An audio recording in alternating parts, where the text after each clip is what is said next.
The earth is my home. I promise to keep it healthy and beautiful. I will love the land, the air, the water, and all living creatures. I will be a defender of my planet, united with... My name is Commissioner Frank Avila, and I'm a commissioner at the Metropolitan Water Reclamation District of Greater Chicago. And today, the name of our show is Can Religion Save the Earth? And I have with me Reverend Dr. Clare Butterfield, Executive Director of Faith in Place. And the mission for Faith in Place is to give religious people the tools to become good stewards of the earth. They partner with religious congregations to promote clean energy and sustainable farming. Reverend Dr. Clare Butterfield started Faith in Place and developed the organization in today's regional scale. She is a Unitarian Universalist minister from Central Illinois, which is around Champaign-Urbana, with a lifelong interest in environmental matters. Prior to entering the ministry, Reverend Butterfield had a career as a tax and corporate attorney. She has a Master in Divinity from Meadville Lombard. Did I pronounce that right? Meadville Lombard. Meadville Lombard. From Meadville Lombard Theological School, and a JD from the University of Illinois College of Law. That's a good combination. And a Bachelor of Art in History from the University of Illinois, and a Doctor in Ministry at Chicago Theological Seminary, and she is the Community Minister for Unity Temple in Oak Park. Well, you have a lot of combination there in your life. A lot of time in school. A lot of time in school. A minister, a doctor, Bachelor of Art in what did I say, in history, Mm-hmm. and you lived in Central Illinois, Champaign-Urbana. That's right. I graduated from Champaign-Urbana back in 1961. I received a Bachelor of Science in Civil Engineering. Very fine engineering school. Oh yes, very excellent. Now, Reverend, could I call you Clare? Please do. Okay, Clare. Why did Faith in Place get started? Why did you want to start Faith in Place?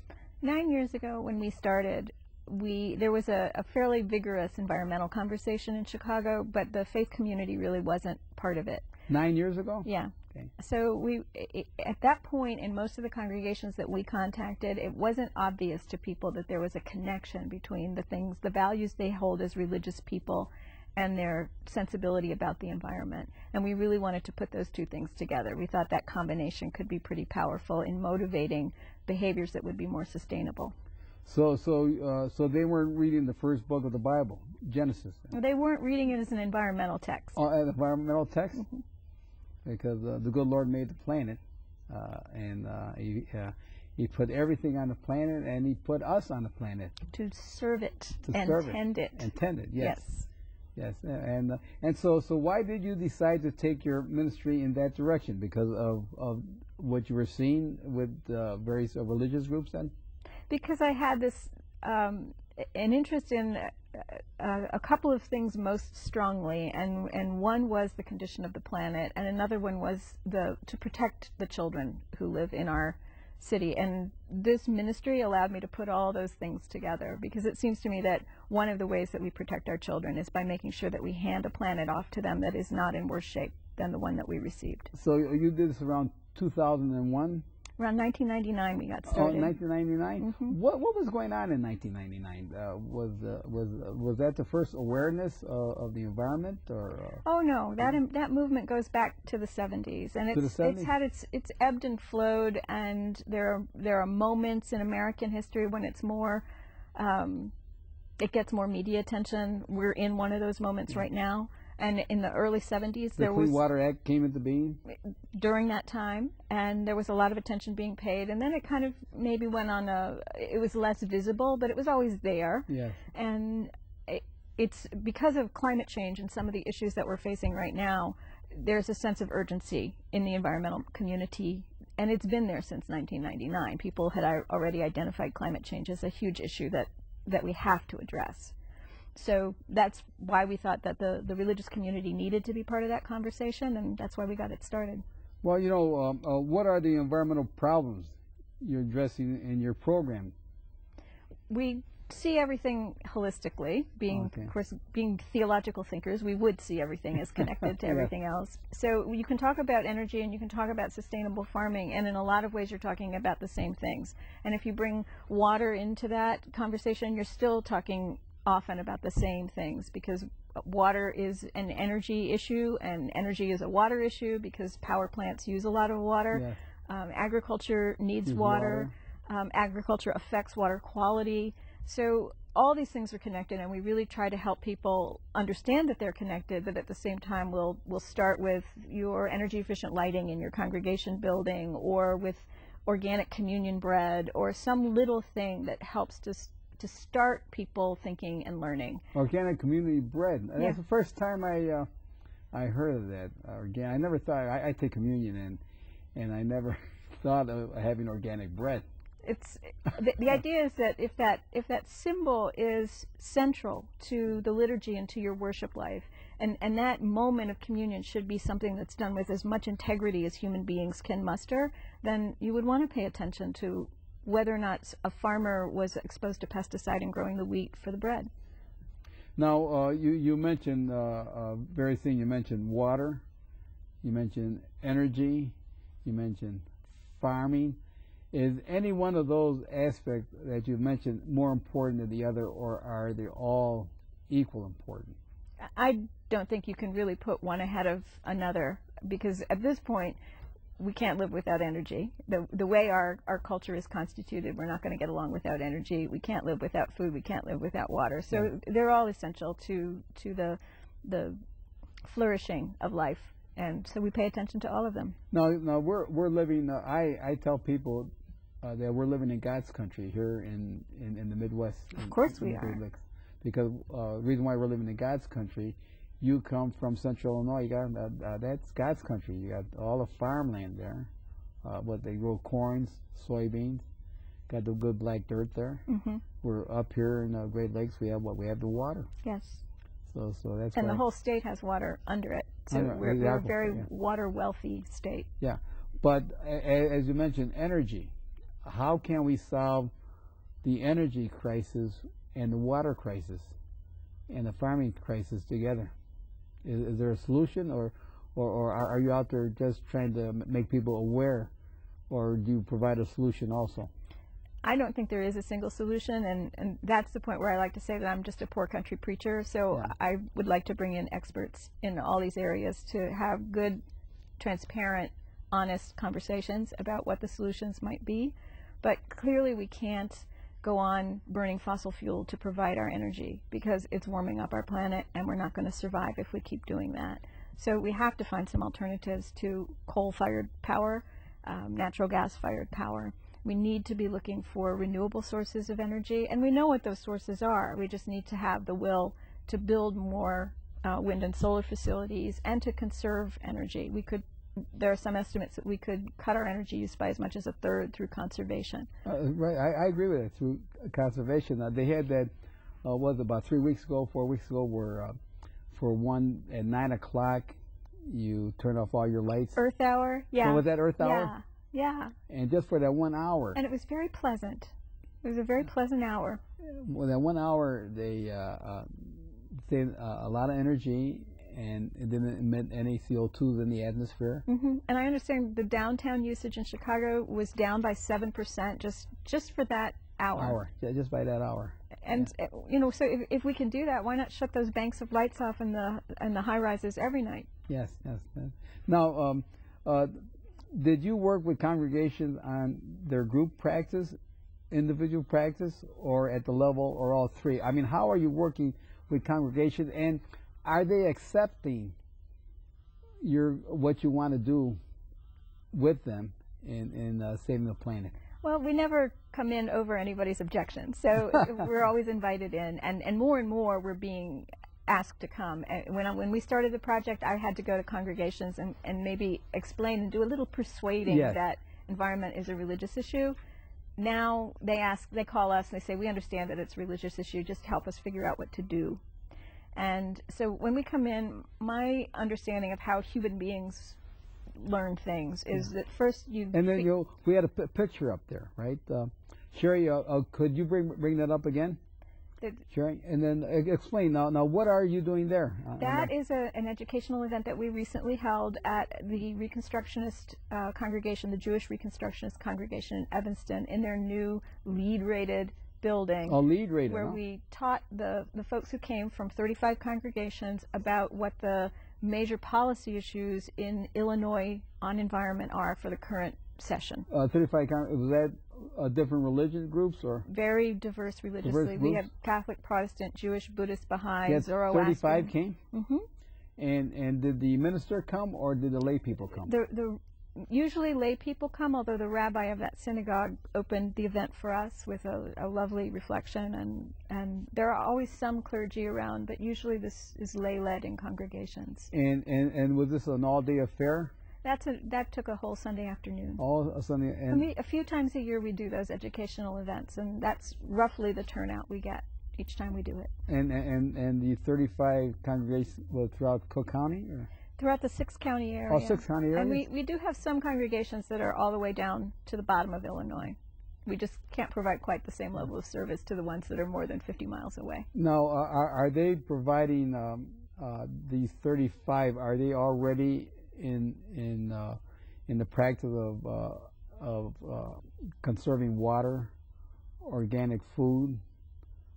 They're all in different places, and we meet congregations at every level. And so what we try to do is take people's individual concern about environmental practices and connect it to how they understand their faith. So it's not just that we're going to be frugal with electricity because we like low electric bills. It's that our faith tells us that we are supposed to love one another, and we're going to look at the impact of trashing the planet on our brothers and sisters, and we're going to decide that one way that we love one another is to live lightly and to use as few resources as possible. So that's a religious commitment that we make. And once you've made that commitment individually, then we want to set up a team in the congregation and let them take it on congregationally and look around and figure out how can we conserve energy, how can we reduce toxins in the building, how can we educate our children, how can we incorporate sustainable food into congregational events. And then, once they've done all those things, they start looking around and asking questions about policy. How can we pass a law that's going to make sure that everybody is doing the things that we have decided are right? You know, when I go give a talk, and if it's at a church group, maybe I'll sit through the service, and they'll talk about how to read the Bible, practice what you're reading in the Bible.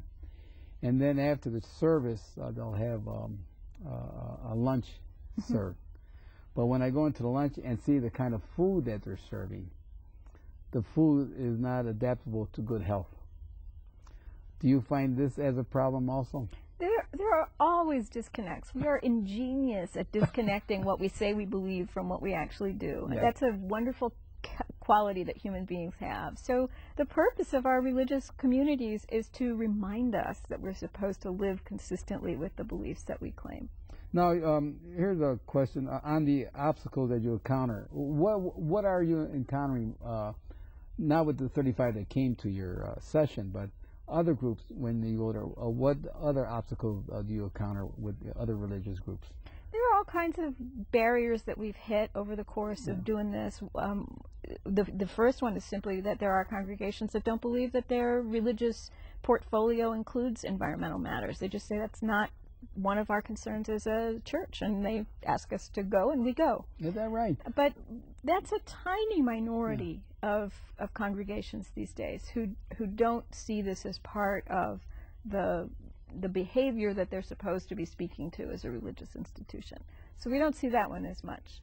The one that we hit more these days is that it costs more sometimes. Costs more? To do an environmentally responsible thing, at least in the short term. Yes. So we try to ask people to look at long term, and one of the arguments that I'm making lately is, first of all, religious people are supposed to understand that sometimes sacrifice is required to do a more moral thing.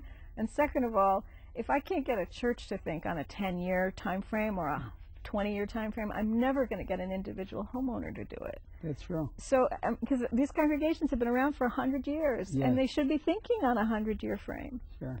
So put in the geothermal system, because 30 years from now, you'll be glad you did. Yeah. You know, was it about 2 months ago where the Catholic Church, the Vatican, came out with a new seven... a new deadly sin. Yeah, the seven. Yeah, and one of them was pollution, the environment. Mm-hmm.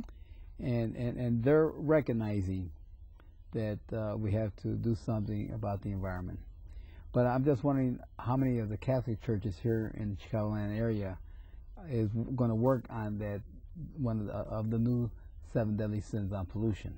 Actually, I've been working with a group that calls itself Catholics United for the Environment, and so far there are 9 parishes in this conversation. Oh. And they are changing their light fixtures, they're looking at the food they eat, they're looking at their schools, because most of them operate parish schools. Yes. And they're planning a pilgrimage at the Shrine of Our Lady of Pompeii in Little Italy in Chicago in October, to celebrate the earth. It's for the Feast of St. Francis. Oh. And to express their concern as Catholics that we take better care of the earth. Now, what you know, the churches, and there's an awful lot of churches here in this area, in the 6th county. Boy, are there. And I feel like I've driven to all of them now. What are they doing with their lawns? You know, we talk about protecting the environment. You know, we got pesticides, herbicides. Are they doing anything with that type of environment? One of the things we encourage congregations to do, when we can persuade them to do it, is to replace turf grass with native plants. Yes. Because they don't require the pesticides, and we don't want those toxins around our children, and we don't want them in our water system. And because they have deep roots, so they also solve another problem, which is that we have these huge runoffs now when it rains, and the sewer system is inadequate to handle the huge rainfall events that we've been experiencing lately. So those deep roots suck that rain right down deep into the ground and absorb more of it where it's falling, which is how we think that problem needs to be solved. Now, in that area, do you work with any other nonprofit groups to come in and show the congregation how to take care of the lawn? Yes, we do. We are very happy to say, Open Lands, we've got a congregation that's interested. Would you please come bring your expertise? Because I don't want to know how to do all those things. Yeah, because it's hard for one person to know everything, how to save the planet. Yeah, and so we work with nonprofit partners in the environmental community all the time. There are lots of them around. Yes, and you know, here in Cook County, you have 5 million people in Cook County. This is just Cook County. You got Lake County, DuPage County, you got Kane County. I mean, you got the whole state of Illinois, you got the whole world. Right, 14 million people in Illinois and a staff of 5, so that ratio is a little high. We take help wherever we can get it. Now, how to operate, how do you get your funding then? Most of our funding comes from foundations, some national and some local, and then about 20% of it comes from individuals and congregations that support our work. And so this is dealing, when you go to the church, you talk to the adults. But really, who's going to save the planet? Our young kids are going to save the planet. So that's why you have to educate our young kids. What are you doing with the young kids? One of our staff is assigned to a youth program, and she goes around to religiously based after-school programs and brings environmental content to those programs. So she takes kids to, I think there's a picture of some children tapping a maple tree. There's on the screen now. This was an event here? That was part of the after-school program that we operate, and she's brought them out to do water testing in the rivers. They've gone canoeing down the Chicago River. They go to farms, they do some organic gardening, they grow vegetables at their sites. So she's got the kids understanding that they have a stewardship responsibility toward the earth. And I'm afraid they are going to get stuck solving this problem, but I feel like they're not the ones who messed it up. So our generation really shouldn't be pushing it off on them yet. We're still here, and we got some good years left. Now, on the young kids, do they come to your center, or do you work with young kids throughout various churches? Or how? In the same way that we go to the congregations that we work with, we have a little office on the west side of Chicago, but a lot of the time none of us are in it. We're out in congregations, and our youth program director is out in the after-school programs at the different sites. And now during the spring and summertime, it's easier to go out and test the water. And where do you get your kits for testing the water? Do you have a kit already made up for testing the water? Or? I think the zoo actually provided some of those kits to us, but she has her sources. I'm not sure actually where. Well, the reason why is that our agency, we belong with the Water Environment Federation, and we have kits which the kids could test the pH, could test temperature, clarity, the turbidity, and dissolve oxygen when they go out. And I'm glad that your kids are also out testing the water. We got streams here going to the forest reserve, and the district, we own a lot of the channels. We own over 60 miles of channel, the North Shore Channel, and so that's what the kids are doing with those kits there. And so do you find that kids are more easily acceptable to learning more than the adults, or are they all about the same? I think it varies. A lot of us who are my age, and I'm not going to say exactly what age that is, grew up in the environmental movement, and so as children this information was coming at us all the time. And I think some of the kids today don't have those messages as strongly. They're hearing it now, but a 20-year-old probably heard less of it growing up than I did growing up. So I think it varies a lot depending on the age of the children, and we've got some educating to do. But one of the things that's important when we talk to children is that we shouldn't make these problems seem hopeless to them, because that's just a mean thing to do to a kid. I agree with you. I'm glad you mentioned that. So we talk about them in ways that help them find a place to grab on, where they can have an impact they can see.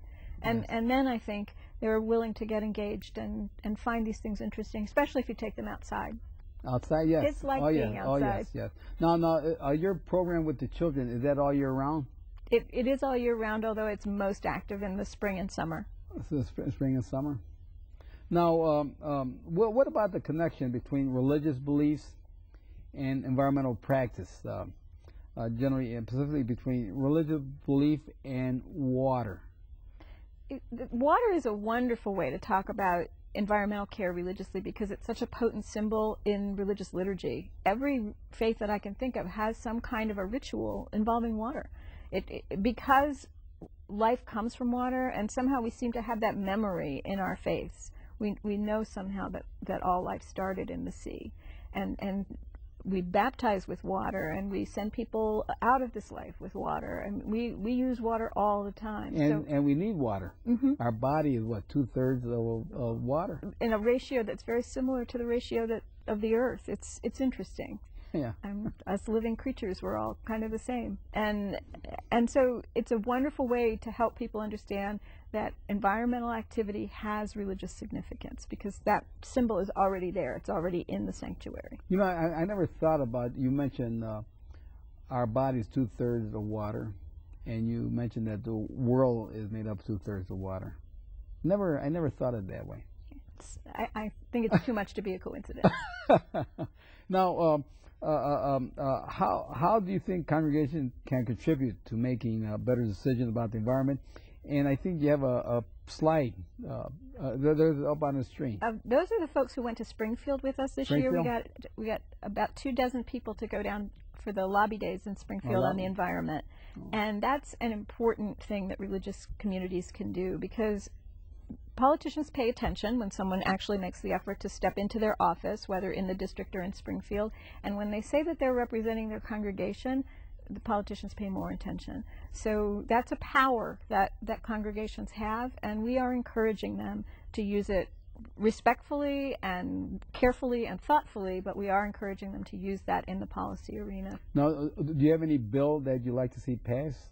This year we're advocating for clean cars in Illinois, Clean cars in and Illinois? I'm actually, the vote should have been held today, and I'm not sure how it went. And do you go there the same in the same month of the year every year? It depends on when the Illinois Environmental Council holds its Swabby Day. We take part in that, and we've only been doing this for 2 years, so we're newbies on the policy arena. But so in your first year, what bill were you trying to promote? We had a package last year of clean cars and energy efficiency standards for buildings, and the establishment of the Sustainable Food Advisory Council, which did end up passing. That council is now in place. And then so next and the year, energy efficiency building code passed. So next year you're going to work on next year.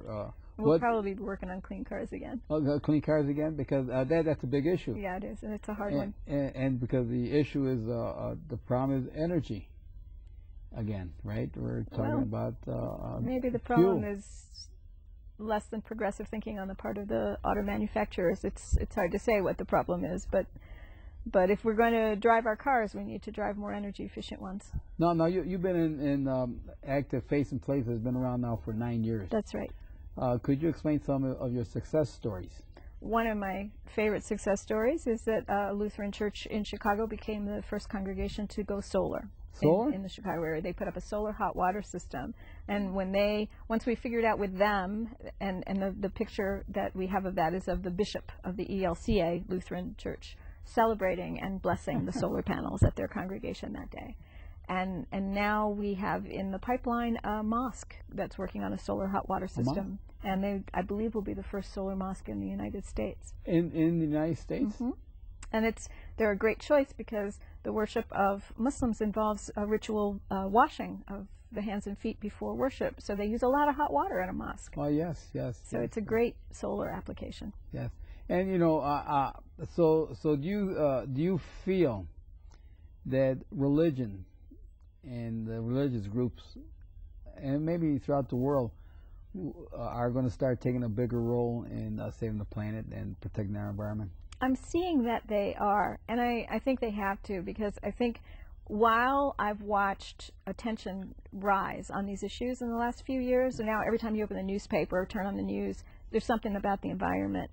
But there's a kind of a glibness to the conversation that says, if we just make a few simple changes, everything's going to be fine.